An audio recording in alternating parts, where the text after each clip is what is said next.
Historia del control automático. El control automático ha tenido un rápido desarrollo en los últimos años. Sin embargo, a lo largo del tiempo ha sufrido un proceso de evolución que se inició en el año 800 a.C., en la civilización griega, donde en el pensamiento del hombre ya estaba vivo el placer de obtener movimiento por sí mismo.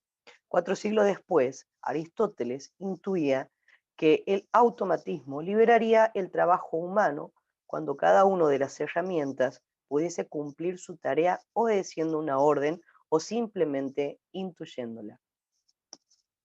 Algunos ejemplos ingeniosos. Las primeras aplicaciones se remontan a los mecanismos para medir el tiempo con flotador de Grecia, donde teníamos un recipiente A, B y C.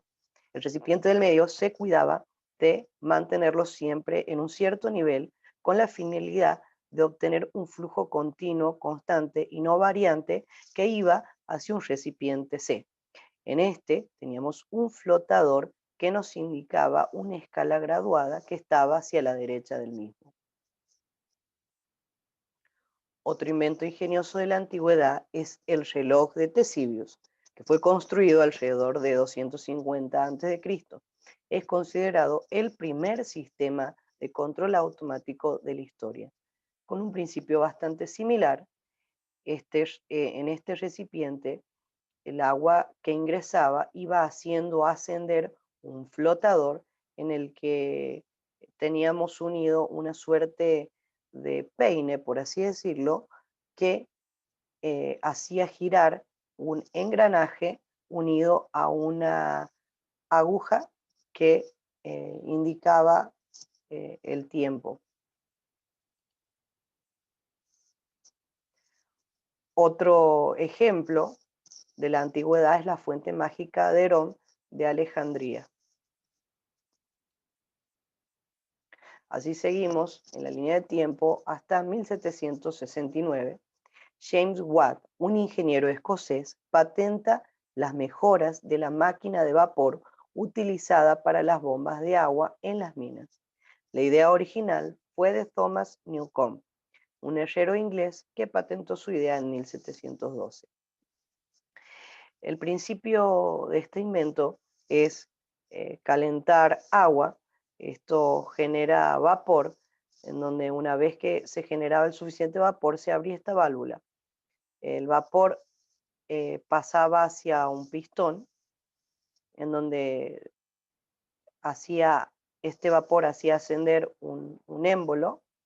Una vez llegada a una determinada altura, se abría una segunda válvula, entonces el vapor que estaba contenido en este pistón caliente circulaba hacia un pistón sumergido en líquido, en agua, que refrigeraba el vapor y lo hacía condensar.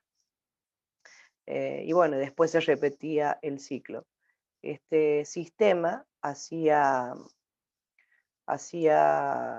mover hacia arriba y hacia abajo esta palanca, esta suerte de palanca, básicamente como un sube y baja. Es un ejemplo de automatización con el vapor. Seguimos. Hablando de la prehistoria de la teoría de control, hasta finales del siglo XIX, el control automático se caracterizó por ser eminentemente intuitivo, casi un arte. En 1868, Maxwell formula una teoría matemática relacionada con la teoría de control usando el modelo de ecuaciones diferenciales del regulador de Watt y analizando su estabilidad.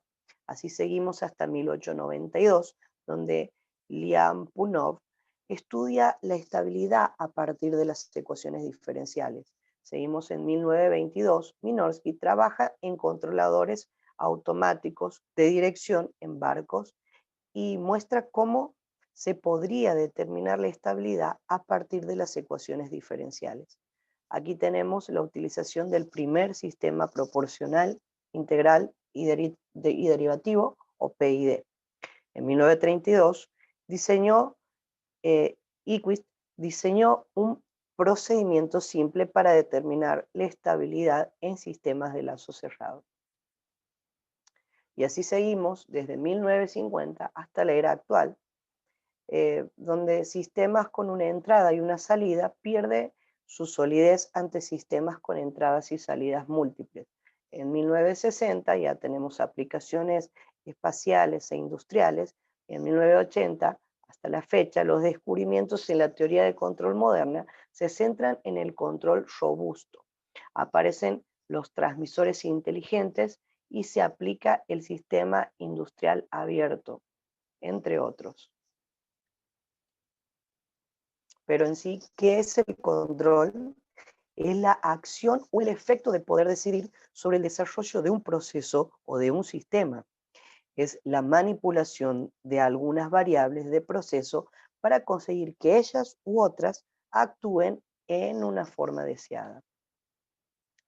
¿Qué es ingeniería de control? Es un enfoque interdisciplinario para el control de sistemas y dispositivos. Combina áreas como eléctrica, electrónica, mecánica, química, ingeniería de procesos y teoría matemática, entre otras disciplinas. Tipos de control o disciplinas. Como conocemos, tenemos el control a lazo abierto, control a lazo cerrado, regulación, set point control, mantener algo constante. Seguimiento de trayectorias, es decir, seguir algo a medida de que cambia con un mínimo de error. Tipos de control o disciplinas. Control lineal, muy limitado, fácil de usar. Control no lineal, para sistemas complejos, muy efectivo. Control óptimo, busca la mejor solución sobre restricciones. Y el control robusto, mejor desempeño ante perturbaciones. Entonces, la importancia o el objetivo del control automático, podríamos decir que es importante en los procesos modernos industriales y de manufactura. También es esencial en las operaciones industriales como el control de presión, temperatura, humedad y flujo en las industrias de proceso. El control automático aporta los elementos para realizar un desempeño óptimo de los sistemas dinámicos, mejorar la productividad, realizar operaciones repetitivas rutinarias y mejorar la seguridad.